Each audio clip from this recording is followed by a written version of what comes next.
The wolf cub suffered greatly after being abandoned in the middle of the forest, but nobody imagined what the old hunter would do. It was autumn, the wind loaded with the scent of dry leaves and the promise of approaching snow howled between the bare branches of old trees. Viktor Prokorovich, a hunter with over 50 years of experience in the taiga, walked one of his usual paths.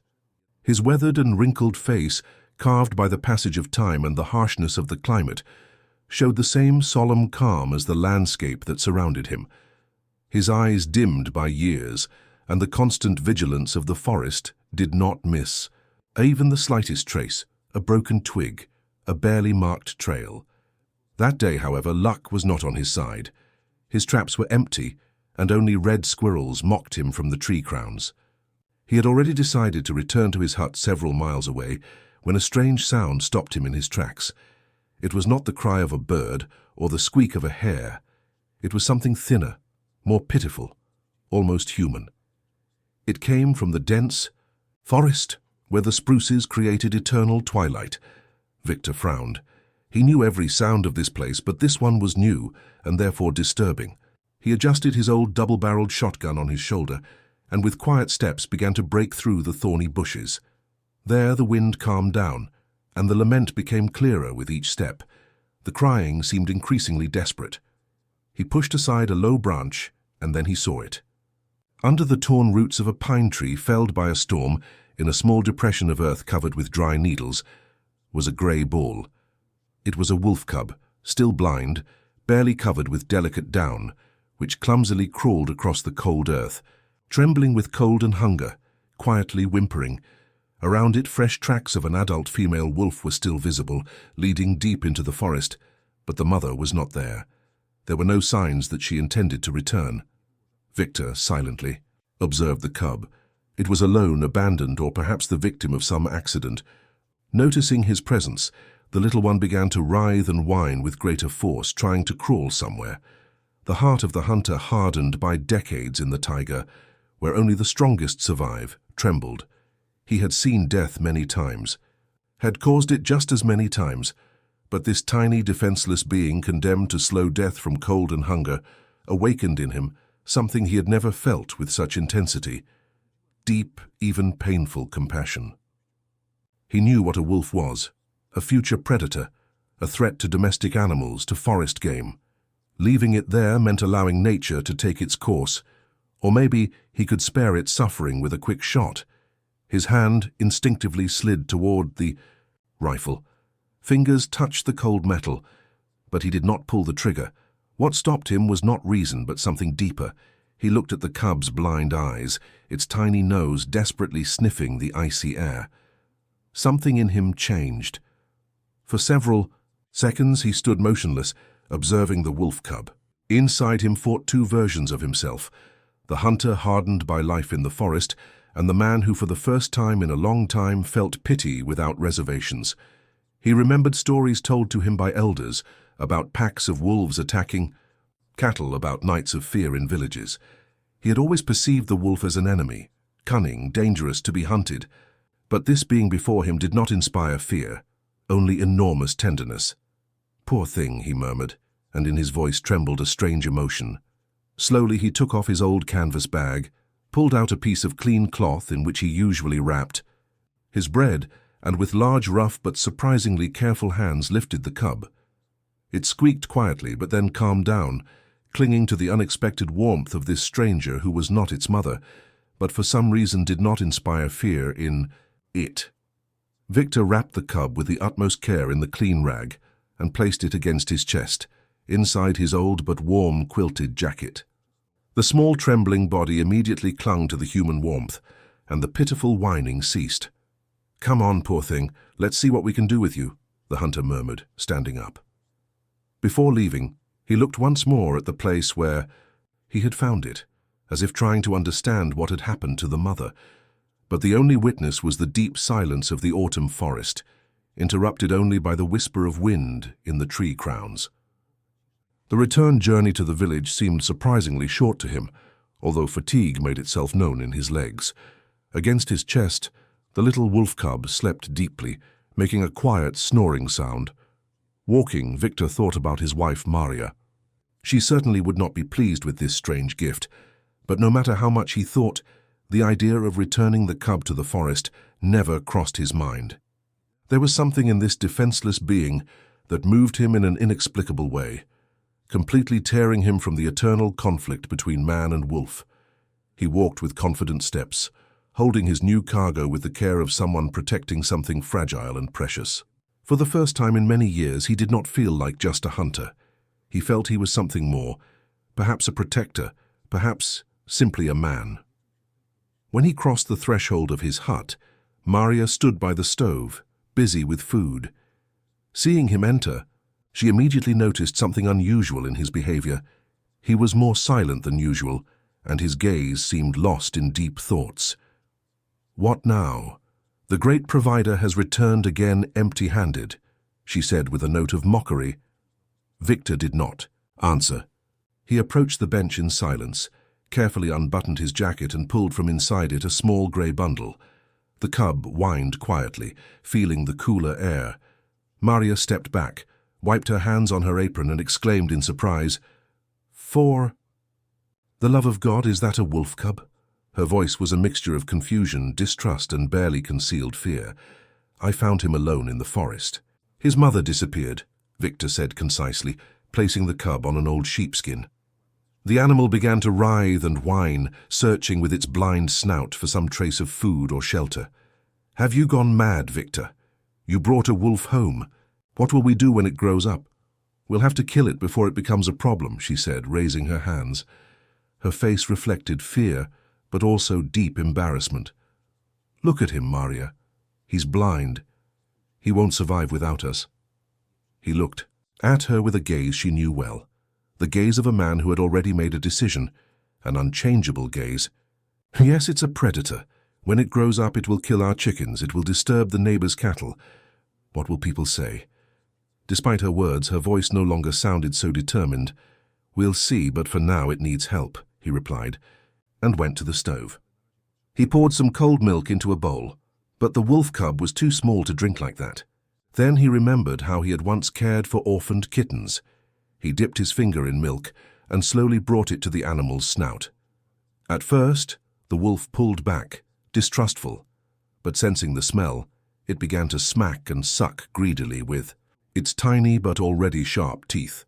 Maria observed the scene in silence, shaking her head, but in her eyes there was no longer fear, only growing curiosity and sympathy, which she tried to hide. That first night was difficult. The wolf cub woke, frequently crying from hunger or cold. Victor slept little, getting up again and again to feed it or cover it better. Maria, although still protesting, at dawn brought an old woolen shawl and prepared a small nest in a wicker basket right next to the stove. Days passed, and Victor improvised a pacifier from cloth and a bottle to make feeding easier. He called him Liuti, a word that can mean wild, whether out of irony toward his current weakness or as a prophecy of his future wild nature. Liuti adapted quickly. A week later, he opened his eyes, still cloudy, pale blue in color, like all predator cubs. He was full of clumsy curiosity, began trying to walk on his still weak paws, swaying and falling again and again on his belly. Maria, despite her intention to maintain firmness, could no longer hide her smile watching him. There was something in this being so weak, yet so vital, that slowly changed both their hearts. She still felt fear about what the future would bring, but this small warm ball that desperately clung to life could not help but inspire tenderness. Victor devoted all his free time to Liuti. He spoke to him in a gentle, soothing voice and stroked his fur, which day by day became thicker and took on a brownish-grey shade speckled with autumn shadow tones. The old hunter, whose expression had always been stern, seemed to grow younger. His face softened when he looked at his special companion, and in his eyes gleamed something new, something seen only in people who have discovered an unexpected and deep bond. News of the strange tenant in the Prokorovich house quickly spread throughout the village. Reactions were not long in coming. Elders nodded their heads in disapproval, predicting disasters. "It's a wolf. No matter how much you feed it, it will always look toward the forest," they said in serious voices. Hunters openly mocked Victor, calling him eccentric, convinced he had lost his mind. "What's next? Will you take it hunting with you?" they joked. Older women, more superstitious, reacted with authentic fear. They forbade their children to approach the house and whispered between prayers, "Victor lives with a wild wolf, an evil wolf." But Victor endured all the sideways glances, hidden laughter and whispers. He did not argue with anyone, did not try to justify himself. He simply continued caring for Liuti as if he heard nothing. He knew that what he was doing went against established belief, village customs, but he could no longer back down. This little wolf cub was not just a rescued animal. It had become a challenge to his habits, his own beliefs, the quiet routine of his life. Liuti grew rapidly.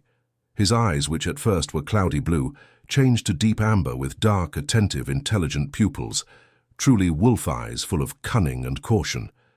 His fur, now thicker and shiny, gleamed with a silvery shade on his back and sides. His once clumsy paws became strong. He no longer crawled. He explored with energy every corner of the house, sniffing everything with wild curiosity. His games also changed. He loved to pull Victor's old felt boots, shaking them with amusing growls, or ambush the broom that Maria used to sweep the floor. One day he even managed to steal a piece of dried meat from the table that Victor had reserved for himself and devoured it in a corner, purring with satisfaction. Victor, discovering this, simply smiled. "Well, at least now we know he's a predator." Maria just raised her hands to heaven, but could no longer seriously scold him. He looked too comical with his guilty expression and meat remnants sticking out between his sharp teeth. Even Buran, the old guard dog of the Prokoroviches, shaggy, wise and jealous of his place in the house, initially reluctantly accepted the new resident. At first he growled, showed his teeth and did not allow Liuti to approach his bowl. But the cub, indifferent to threats, approached him again and again, wanting to lick his snout or play with his tail. Slowly the old dog's heart softened. He stopped growling, allowed Liuti to sleep next to him, warmed him with his warm body, and sometimes even played with him, holding him gently by the neck with his powerful jaws. Victor observed this strange friendship with quiet joy. He saw how Liuti learned from Buran, adopting certain gestures and habits similar to dogs, although his wolf nature remained intact, his independence, caution, sharp mind. When the cub grew so much that he no longer fit comfortably in the hut, Victor built a spacious enclosure in the backyard. It was solid, with high mesh fencing and a cozy hut insulated with hay. At first, Liuti missed the warmth of the house and the constant presence of his human guardians, but he quickly adapted to his new space, especially since Victor still devoted time to him, walked with him in the forest on a long leash, or simply sat by the fence talking to him in a calm voice, as if it were about a creature capable of understanding every word. And perhaps in some way he understood. Months passed, and Liuti transformed into a young, strong, elegant, and beautiful wolf. His intensely yellow eyes looked at the world with that ancestral wisdom that seemed to contain the memory of entire generations of wild wolves. The villagers, who at first laughed, seeing Victor walking with his special companion, no longer dared to mock. Now they observed him with a mixture of distrust and respect. Some, more curious, dared to ask him about the wolf, although most still kept their distance. One afternoon at the end of autumn, when the first frosts already covered the ground and the trees had lost their last leaves, something unexpected happened. Victor went out early in the morning to the forest to check his traps, leaving Liuti in his enclosure. Maria, meanwhile, went to the neighbors to help prepare sauerkraut. When Victor returned, he immediately noticed something strange.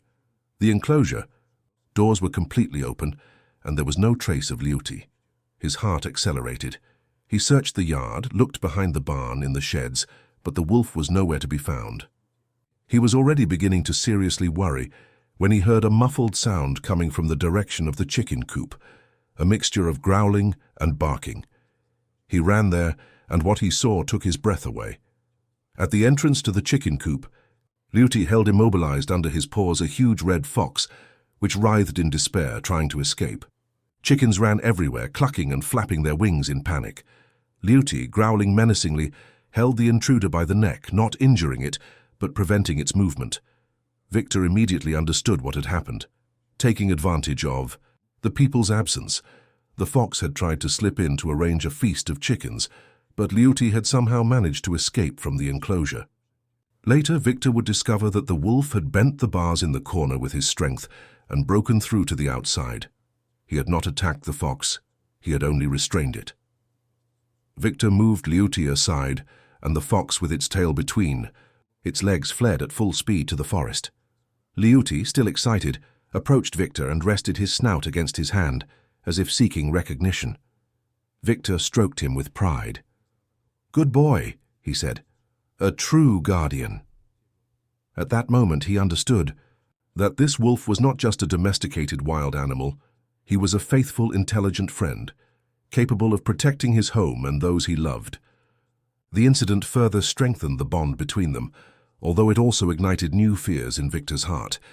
He knew that sooner or later the prison would become insufficient, that the call of wild nature might be stronger than any bond forged. Same coexistence. Time flowed, and Liuti became even more impressive. He was an adult, powerful wolf. His muscular body gleamed in the sun, and his gaze became deep, penetrating, full of meaning. Victor began taking him to the forest for short walks, first on a leash, then without it, having verified that his obedience was constant. Liuti behaved with surprising calm. He did not chase squirrels, did not frighten birds. He walked beside his master, attentive, sniffing traces, observing tracks. From time to time, he looked at Victor, as if seeking approval. The old hunter taught him forest signs, how to read the wind, how to track trails, how to orient himself by trees and terrain. Liuti learned with amazing speed. His natural intelligence combined with the absolute trust he had in Victor made him an exceptional being, a wolf who maintained his wild essence but was deeply connected to his savior. One day, when they were returning from a walk, a huge boar, a sekosh as they called it in the area, suddenly jumped out of the bushes. Enraged, it attacked with violence, and Victor did not even have time to raise his weapon. But Liuti reacted immediately. He threw himself forward, standing between the man and the beast. He did not attack. He simply growled menacingly, showing his fangs, muscles tense, ready to jump if necessary. The boar, surprised by the challenging presence of the wolf, stopped as if frozen, snorted, hesitated for a few seconds, and finally turned around, disappearing into the forest thicket. Victor stood motionless for a moment, with his heart beating strongly. Then he approached Liuti and stroked him for a long time, full of gratitude. "You are my grey guardian," he whispered, and Liuti, as if understanding every word, made a quiet whine and rubbed his snout against his friend's hand. Rumors about the incident with the fox did not stop spreading throughout the village. In a short time, the attitude toward Liuti began to change. Those who had previously feared or condemned him began to look at him with a mixture of respect and amazement. Even the most skeptical commented quietly by the well in the evenings. It seems that Prokorovich did not raise him in vain. The wolf protects him as if he were his own. Maria, who at first felt deep fear toward Liuti, began to cautiously approach. She brought him a bowl of food, spoke to him kindly, and slowly began to recognize the quiet but powerful bond that connected the animal with her husband. When she saw how the wolf followed Victor with devotion at every outing, she could not help but be moved. Deep in her heart, she knew that this bond was stronger than many words. However, as Liuti grew, Victor noticed certain changes in his behavior. Sometimes, especially on cloudless nights, the wolf would raise his head to the moon and emit a long, melancholic howl, an ancient song that seemed to flow from the deepest layers of his blood. It was the call of nature, an echo of his ancestors, and Victor, with a constricted soul, understood that he would not be able to keep him by his side forever. That winter was particularly cruel. Snow came early, covering the forest with a thick and deep mantle that made every step difficult. The frosts were so intense that birds froze in flight, and trees cracked with loud snaps under the pressure of ice. Despite his age, Victor had to venture into the forest more often. Wood supplies were beginning to run out, and fresh meat was becoming essential in such a merciless climate. In those days, Liuti was particularly restless. He ran back and forth in his enclosure, whined, and when released, breathed in the icy air greedily, as if searching for something in the distance. He stood for long periods looking toward the forest, alert with a tense body. On one of those frosty days, Victor decided to check traps placed in a location more distant than usual.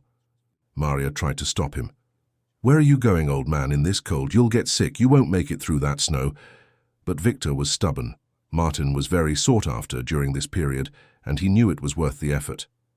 He dressed warmly, took his rifle, skis, and prepared to leave. Seeing the preparations, Lüti began jumping around him, whimpering, begging to be taken along. Victor hesitated.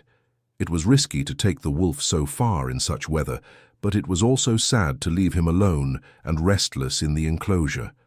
Finally, he gave in. "All right, Grey, let's go, but behave yourself." Lüti barked with joy and spun around his master.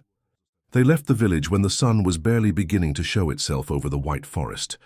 Frost made the snow crackle under the skis, and both their breaths immediately turned into clouds of steam. The wolf ran beside Victor, sometimes running, ahead, sometimes returning to him excited, with yellow eyes gleaming with emotion. The forest was in silence, frozen under the winter cover.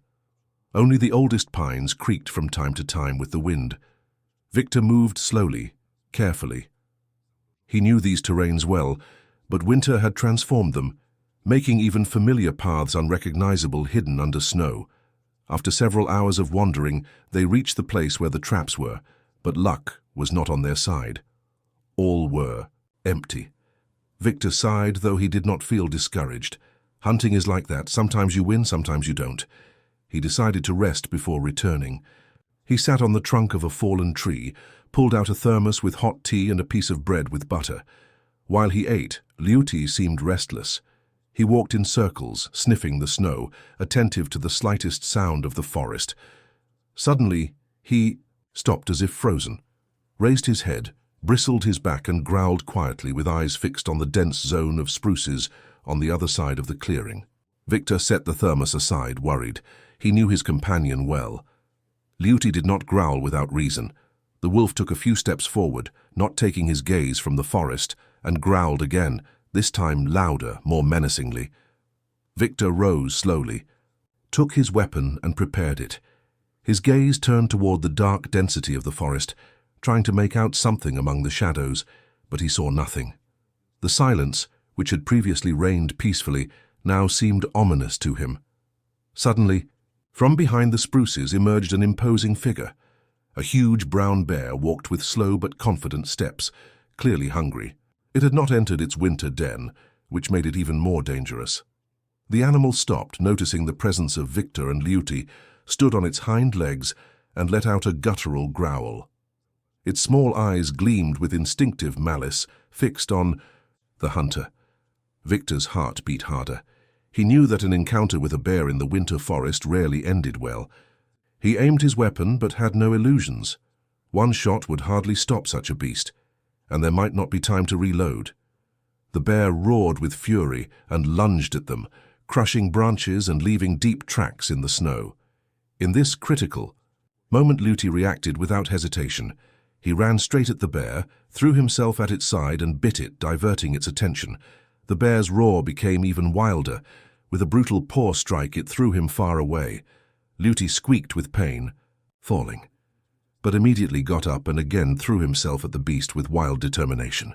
This sacrifice gave Victor the seconds he needed. He aimed and fired. The bullet hit the bear's chest. It roared again, staggering, but did not fall. Victor frantically reloaded, while Lüti, wounded, tireless, circled the animal, bit its paws, preventing it from reaching his master. The second shot was accurate. The bear snorted, stepped back a few steps and fell heavily on the snow, staining it dark red. For a moment it still trembled, before finally becoming motionless. The forest returned to silence, interrupted only by Victor's accelerated breathing and the wolf's intermittent whining. The hunter lowered his weapon. The emotional impact of the encounter made him tremble. He hurried to Lüti, who lay on the snow with a bloodied paw. "My brave one, how do you feel?" Victor murmured, kneeling beside him. His voice broke. The wolf raised his head and licked his master's hand, as if trying to calm him. The wound was serious. The bear's claws had deeply torn the animal's leg. Victor searched his bag until he found an old canvas rag. With this same piece of cloth, he had once wrapped the freshly rescued puppy from the forest. Now, he used it to bandage the wound as best he could. "Hold on, Gray, hold on. We're going home now," he said, stroking him tenderly on the head. The return journey was slow and painful. Liuti limped, whining with pain, but walked on his last strength, always beside his master. Victor tried not to quicken his pace, but knew that time was most important. The wolf was losing blood, and the frost would only worsen his condition. They reached the village at dusk. Seeing them, Maria wrung her hands and ran to them, worried. "Dear God, what happened, Victor? And Liuti?" Her voice was full of concern. Victor, exhausted, briefly told her about the encounter with the bear. Maria, completely forgetting any former fear of the animal, did not hesitate to help. Together, they carried Liuti into the hut and laid him by the stove on an improvised bed. Maria, who had been a nurse, treated the wound with strong and experienced hands. She carefully washed the blood remnants, applied medicinal herbs, and precisely bandaged the wolf's paw. Liuti endured everything with surprising endurance. Only, from time to time he whined, but kept his gaze fixed on them, trusting as if he knew he was in good hands. Throughout the night, Victor and Maria did not leave his side. They gave him warm water, changed bandages, and watched his breathing. Victor, sitting by his side, could not help feeling guilty. He had taken the wolf to the forest because of him Liuti suffered, but also deep in his heart he felt enormous pride because this same wolf had saved his life. Liuti had paid with blood for his loyalty. That night marked a before and after for Maria. He stopped being simply a wolf. Now he was a family member, someone worthy of love, care, and respect. And Victor once again knew with certainty that this decision he had made in autumn, bringing the puppy from the forest, was the rightest thing he had done in his life. Liuti recovered slowly. The wound was deep, and for the first days he could barely move. He drank only a little water and ate what Maria offered him, warm milk and finely chopped meat. Victor did not leave his side. He spoke to him calmly, stroked him, encouraged him with patience. Seeing his faithful companion's suffering broke his heart. News of how the wolf saved the hunter from the bear attack quickly spread throughout the village. No one laughed at Victor anymore or considered him eccentric. Now the villagers came to his house with respect. Some brought gifts, pieces of meat, bowls of milk, or simple words of admiration. They looked at Liuti with a mixture of amazement and superstitious fear. He had not only saved a life, but faced the most terrifying predator of the forest. Even old hunter Yegor Kuzmich, who used to mock Victor more than anyone else, came one day. He sat by the wolf's bed and remained silent for a long time, nodding, his head seriously. "That's how life is, Prokorovich," he finally said. "A man never stops learning. I thought a wolf only thinks about his own skin. But yours is different. This wolf has a man's soul, no doubt." Victor did not answer, only smiled slightly. He knew that Liuti did not have a human soul. He had a wolf soul, loyal, brave, ready to give his life for those he considered his own. 2 weeks passed, and Liuti began to get up on his own. He still limped, but could already take a few steps around the hut, sniffing familiar corners. Victor took him out for short walks around the yard, supporting him when necessary. The wolf greedily breathed the cold, icy air, and his golden eyes slowly regained their wild gleam. Spring came early that year.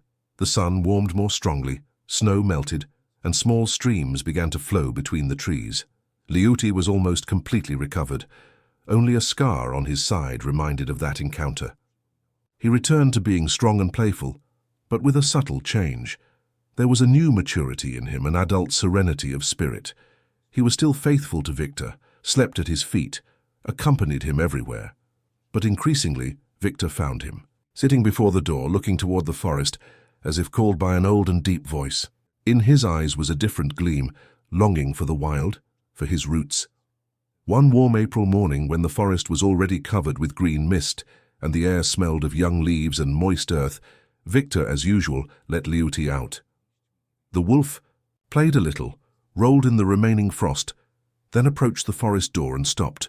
He remained motionless for a long time, looking at the thicket where the scents and sounds of spring became increasingly tempting. Then he turned, looked at Victor with a deep, almost human gaze, a quiet farewell. He made a quiet whine. Victor understood everything in that moment. He felt his soul constrict, but also knew he had no right to keep him. Liuti had to return to where he belonged, to the heart of the forest, to his own. "Go, Liuti, go," he said gently, opening the door. "You are free, just don't forget us." The wolf looked at him once more, and also at Maria, who had come out on the porch. He approached Victor, licked his hand, and without turning around, disappeared among the trees. Victor and Maria stood there in the doorway, watching him leave. Tears rolled down the old hunter's wrinkled cheeks. Tears of sadness, yes, but also of love and pride. He had done everything in his power. He had saved a defenseless being, raised it, cared for it, and now allowed it to leave, to live its own wolf life. Days passed slowly without him. The yard seemed empty, and even old bitch Ventisca seemed to miss her unusual companion. Victor often went to the forest hoping to meet Liuti, though he never saw him again. Sometimes at night a long, lonely wolf howl could be heard from afar, and Victor smiled sadly. He knew it was he sending him greetings from the thicket. The villagers also noticed his absence.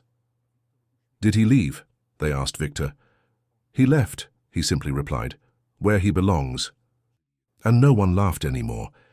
Everyone understood that the story of Victor and Liuti was not an accident or eccentricity. It was something deeper, something that spoke of the bond between two souls that met in the middle of the forest and mutually saved each other. The bond between man and wild nature is something rare and deeply precious. Summer passed, autumn came, and Victor still went hunting, though without the same passion as before. He missed that intelligent and wild gaze that used to accompany him silently at his side. One afternoon, when autumn had already entered, returning home after a fruitless day, with an almost empty bag and low spirits, he suddenly heard the crack of nearby branches, followed by growling that seemed unmistakable to him. He stopped as if frozen, with his heart beating hard, and immediately recognized that sound. It was Liuti's growl, the same one he made when he was on alert. Carefully, Victor approached the source of the sound. Coming out into a clearing, the scene that unfolded before him froze his blood. There was Liuti, surrounded by 5 wild wolves. Surrounded, he was preparing to fight. He was crouched, with bristled fur and bared fangs, ready to fight to the end. Victor understood that he was facing a foreign pack, and that Liuti, in his attempt to return to wildlife, had encountered a brutal challenge. He knew that between solitary wolves, such encounters rarely end without blood. Instinctively, Victor reached his hand to the lock of his weapon, ready to intervene, but something stopped him. This was not his battle. This was Liuti's world with its own rules, and his friend had to face it himself. One of the wolves, the largest, clearly the leader, stepped forward and attacked.